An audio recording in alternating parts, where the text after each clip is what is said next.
ದಾವಣಗೆರೆ ದಕ್ಷಿಣ ಉಪಚುನಾವಣೆಯಲ್ಲಿ ಪಕ್ಷ ವಿರೋಧಿ ಚಟುವಟಿಕೆ ಆರೋಪದಡಿ ಹೈಕಮಾಂಡ್ ಶಿಸ್ತು ಕ್ರಮಕ್ಕೆ ಮುಂದಾಗಿದೆ. ಈ ಬೆಳವಣಿಗೆಗಳ ಬೆನ್ನಲ್ಲೇ ಸಚಿವ ಜಮೀರ್ಗೆ ಡಿಸಿಎಂ ಪಟ್ಟಕ್ಕೆ ಬೇಡಿಕೆ ಇಡಲಾಗಿದೆ. ಬೆಂಬಲಿಗರು ಜಮೀರ್ ಜೊತೆಗೆ ನಾವಿದ್ದೇವೆ ಅಂತೇಳಿ ಪೋಸ್ಟ್ ಹಾಕಿದ್ದು ಭಾರೀ ಚರ್ಚೆಗೀಡಾಗಿದೆ.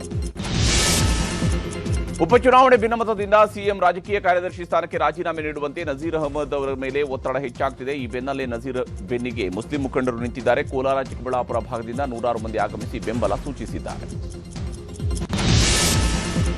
ಜಯಮೃತ್ಯುಂಜಯ ಸ್ವಾಮೀಜಿ ವಿರುದ್ಧ ಲೈಂಗಿಕ ದೌರ್ಜನ್ಯ ಆರೋಪದ ದೂರುದಾರೆ ಉಲ್ಟಾ ಹೊಡೆದಿದ್ದಾರೆ. ಮಹಿಳೆಯ ವಿಡಿಯೋ ರಿಲೀಸ್ ಮಾಡಲಾಗಿದ್ದು, ಸ್ವಾಮೀಜಿ ಮೇಲೆ ನಾನೇ ದೂರು ನೀಡಿಲ್ಲ, ನನ್ನ ಹೆಸರಲ್ಲಿ ಯಾರು ಅಪಪ್ರಚಾರ ಮಾಡಿದ್ದಾರೆ, ನಾವು ಗುರುಗಳ ಬಳಿ ಹಣಕ್ಕೆ ಡಿಮ್ಯಾಂಡ್ ಮಾಡಿಲ್ಲ ಅಂತ ಹೇಳಿದ್ದಾರೆ.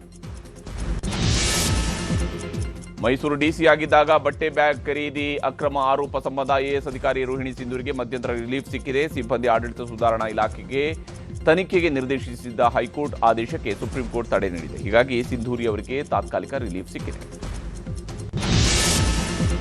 ಸಿಗರೇಟ್ ಸೇದುತ್ತಿದ್ದ ಯುವತಿ ಹಾಗೂ ಇಬ್ಬರು ಯುವಕರ ಮೇಲೆ ಮನಸೋ ಇಚ್ಛೆ ಹಲ್ಲೆ ಮಾಡಲಾಗಿದೆ. ಬೆಂಗಳೂರಿನ ಡಿಜೆ ಹಳ್ಳಿಯ ಕನಕ ನಗರದಲ್ಲಿ ಈ ಘಟನೆ ನಡೆದಿದೆ. ಸ್ಥಳೀಯ 7-8 ಯುವಕರಿಂದ ಏಕಾಏಕಿ ಹಲ್ಲೆ ನಡೆಸಲಾಗಿರುವಂಥದ್ದು. ಸುಮೋಟೋ ಕೇಸ್ ದಾಖಲಿಸಿಕೊಂಡಿರುವಂತಹ ಪೊಲೀಸರು ಆರೋಪಿಗಳಿಗೆ ಬಲೆ ಬೀಸಿದ್ದಾರೆ. ಎಸ್ಐಆರ್ನಿಂದ ನಮ್ಮ ಹಕ್ಕುಗಳನ್ನು ಕಿತ್ತುಕೊಳ್ಳಲಾಗಿದೆ, ಹೀಗಾಗಿ ಪಶ್ಚಿಮ ಬಂಗಾಳ ಚುನಾವಣೆ ರದ್ದುಗೊಳಿಸಬೇಕು ಅಂತ ಸಲ್ಲಿಸಲಾಗಿದ್ದ ಅರ್ಜಿಯನ್ನು ಸುಪ್ರೀಂ ಕೋರ್ಟ್ ವಜಾ ಮಾಡಿದೆ. ಅರ್ಜಿಯನ್ನು ಅಕಾಲಿಕ ಅಂತ ನ್ಯಾಯಪೀಠ ಕರೆದಿದೆ. ಬಿಹಾರದ ಸುದೀರ್ಘ ಸಿಎಂ ಆಗಿದ್ದ ನಿತೀಶ್ ಕುಮಾರ್ ನಾಳೆ ತಮ್ಮ ಸ್ಥಾನಕ್ಕೆ ರಾಜೀನಾಮೆ ನೀಡುವ ಸಾಧ್ಯತೆ ಇದೆ. ಬೆಳಗ್ಗೆ 11 ಗಂಟೆಗೆ ಕ್ಯಾಬಿನೆಟ್ ಸಭೆಯಲ್ಲಿ ಭಾಗಿಯಾಗಿ ನಂತರ ಲೋಕಭವನಕ್ಕೆ ತೆರಳಿ ರಾಜೀನಾಮೆ ನೀಡಲಿದ್ದಾರೆ ಅಂತ ಹೇಳಲಾಗ್ತಿದೆ. ಮತ್ತೊಂದೆಡೆ ನಾಳೆಯೇ ಶಾಸಕಾಂಗ ಪಕ್ಷದ ಹೊಸ ನಾಯಕನ ಆಯ್ಕೆ ನಡೆಸುವ ಸಾಧ್ಯತೆ ಇದೆ. ದೆಹಲಿಯಲ್ಲಿ ನಡೆದ ನಾರಿ ಶಕ್ತಿ ಸಮ್ಮೇಳನದಲ್ಲಿ ಪ್ರಧಾನಿ ಮೋದಿ ಭಾಗಿಯಾಗಿದ್ದರು. ಕೇಂದ್ರ ತರ್ತಾ ಇರುವಂತಹ ಬಿಲ್ನಿಂದಾಗಿ ಪಂಚಾಯತ್ನಿಂದ ಪಾರ್ಲಿಮೆಂಟ್ವರೆಗೆ ಮಹಿಳೆಯರ ಪ್ರಾತಿನಿಧ್ಯ ಹೆಚ್ಚಲಿದೆ ಅಂತ ಮೋದಿ ಹೇಳಿದರು. ನಾವು ನಾರಿ ಶಕ್ತಿ ವಿಧೇಯಕ ವಿರೋಧಿಗಳಲ್ಲ ಅಂತ ಎಐಸಿಸಿ ಅಧ್ಯಕ್ಷ ಖರ್ಗೆ ಹೇಳಿದ್ದಾರೆ. ಮಹಾರಾಷ್ಟ್ರದ ಥಾಣೆ ಬಳಿ ಭೀಕರ ಅಪಘಾತದಲ್ಲಿ 11 ಮಂದಿ ಸಾವಿಗೀಡಾಗಿದ್ದಾರೆ. ಜನರನ್ನು ಹೊತ್ತೊಯ್ತಾ ಇದ್ದ ವ್ಯಾನ್ಗೆ ಎದುರಿನಿಂದ ಬಂದ ಸಿಮೆಂಟ್ ಮಿಕ್ಸರ್ ಲಾರಿ ಡಿಕ್ಕಿ ಹೊಡೆದಿದೆ. ಘಟನೆಯಲ್ಲಿ 8 ಮಂದಿ ಮಹಿಳೆಯರು, 3 ಪುರುಷರು ಸ್ಥಳದಲ್ಲೇ ದುರ್ಮರಣಕ್ಕೀಡಾಗಿದ್ದಾರೆ. ಟ್ರಕ್ಗಳ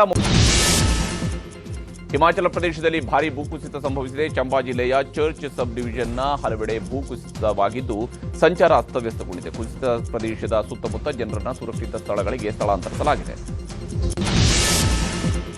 ಗಾನ ಕೋಗಿಲೆ ಆಶಾ ಭೋನ್ಸ್ಲೆ ಪಂಚಭೂತಗಳಲ್ಲಿ ಲೀನವಾಗಿದ್ದಾರೆ. ಮುಂಬೈನ ಶಿವಾಜಿ ಪಾರ್ಕ್ನಲ್ಲಿ ಸಕಲ ಸರ್ಕಾರಿ ಗೌರವದೊಂದಿಗೆ ಅಂತ್ಯಕ್ರಿಯೆ ನೆರವೇರಿಸಲಾಗಿದೆ. ಅಂತ್ಯಕ್ರಿಯೆಯಲ್ಲಿ ಸಿಎಂ ದೇವೇಂದ್ರ ಫಡ್ನವೀಸ್ ಸೇರಿದಂತೆ ವಿವಿಧ ಕ್ಷೇತ್ರಗಳ ಗಣ್ಯರು, ನಟನಟಿಯರು ಭಾಗಿಯಾಗಿದ್ದರು. ನೈಜೀರಿಯಾದಲ್ಲಿ ಬೋಕೋ ಹರಾಮ್ ಭಯೋತ್ಪಾದಕರ ಮೇಲೆ ವೈಮಾನಿಕ ದಾಳಿ ನಡೆಸಲಾಗಿದೆ. ಆದರೆ ಈ ದಾಳಿಯಲ್ಲಿ 100ಕ್ಕೂ ಹೆಚ್ಚು ನಾಗರಿಕರು ಸಾವಿಗೀಡಾಗಿದ್ದು 35ಕ್ಕೂ ಹೆಚ್ಚು ಜನ ಗಾಯಗೊಂಡಿದ್ದಾರೆ. ಯೋಬೆ ರಾಜ್ಯದ ಜೆಲ್ಲಿ ಗ್ರಾಮದಲ್ಲಿ ನಡೆದ ಏರ್ ಸ್ಟ್ರೈಕ್ನಲ್ಲಿ ಈ ದುರ್ಘಟನೆ ಸಂಭವಿಸಿದೆ. ಪೂರ್ವ ಪೆಸಿಫಿಕ್ ಮಹಾಸಾಗರದಲ್ಲಿ ಮಾದಕ ವಸ್ತು ಕಳ್ಳಸಾಗಣೆ ಮಾಡ್ತಾ ಇದ್ದ ಹಡಗುಗಳ ಮೇಲೆ ಅಮೆರಿಕ ದಾಳಿ ಮಾಡಿದೆ. ಶಂಕಿತ ಡ್ರಗ್ಸ್ ಬೋಟ್ಗಳ ಮೇಲೆ ಅಮೆರಿಕ ಮಿಲಿಟರಿ ಪಡೆ ದಾಳಿ ನಡೆಸಿದ್ದು 5 ಸಾವಿಗೀಡಾಗಿದ್ದಾರೆ. ಈ ಕುರಿತ ವಿಡಿಯೋ ರಿಲೀಸ್ ಆಗಿದೆ.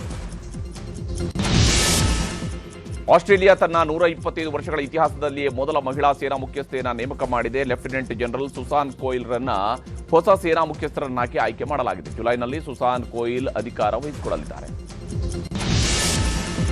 ಮರಳುಗಾಡಿನಿಂದಲೇ ಕೂಡಿರುವ ಸೌದಿ ಅರೇಬಿಯಾದಲ್ಲಿ ಭಾರೀ ಪ್ರವಾಹ ಸೃಷ್ಟಿಯಾಗಿದೆ. ರಿಯಾದ್ನ ಹಲವೆಡೆ ಪ್ರವಾಹದಿಂದ ಜನ ತತ್ತರಿಸಿ ಹೋಗಿದ್ದಾರೆ. ಕೆಲವೆಡೆ ಜನರನ್ನು ಸುರಕ್ಷಿತ ಸ್ಥಳಗಳಿಗೆ ಸ್ಥಳಾಂತರಿಸಲಾಗಿದೆ. ಜಪಾನ್ನ ಸಕುರಾಜಿಮಾದಲ್ಲಿ ಭಾರೀ ಪ್ರಮಾಣದ ಜ್ವಾಲಾಮುಖಿ ಸ್ಫೋಟಗೊಂಡಿದೆ. 3400 ಮೀಟರ್ ಎತ್ತರಕ್ಕೆ ಬೃಹತ್ ಹೊಗೆ ಆವರಿಸಿಕೊಂಡಿದೆ. ಈ ದೃಶ್ಯ ಸ್ಥಳೀಯರ ಮೊಬೈಲ್ಗಳಲ್ಲಿ ಸೆರೆಯಾಗಿದೆ. 14 ದಿನಗಳ ಕಾಲ ಮಣ್ಣಿನಡಿ ಸಿಲುಕಿದ್ರು ಕಾರ್ಮಿಕನೋರ್ವ ಪವಾಡ ಸದೃಶವಾಗಿ ಬದುಕುಳಿದಿದ್ದಾನೆ. ಮೆಕ್ಸಿಕೋದಲ್ಲಿ ಗಣಿಗಾರಿಕೆ ವೇಳೆ ಒಂದು ಭಾಗ ಕುಸಿದಿತ್ತು. ಈ ವೇಳೆ ನೆಲದಡಿ ಕಾರ್ಮಿಕ ಸಿಲುಕಿಕೊಂಡಿದ್ದ. ಬರೋಬ್ಬರಿ 300 ಗಂಟೆಗಳ ಕಾಲ ಕಾರ್ಯಾಚರಣೆ ನಡೆಸಿ ಕಾರ್ಮಿಕರನ್ನ ರಕ್ಷಣೆ ಮಾಡಲಾಗಿದೆ.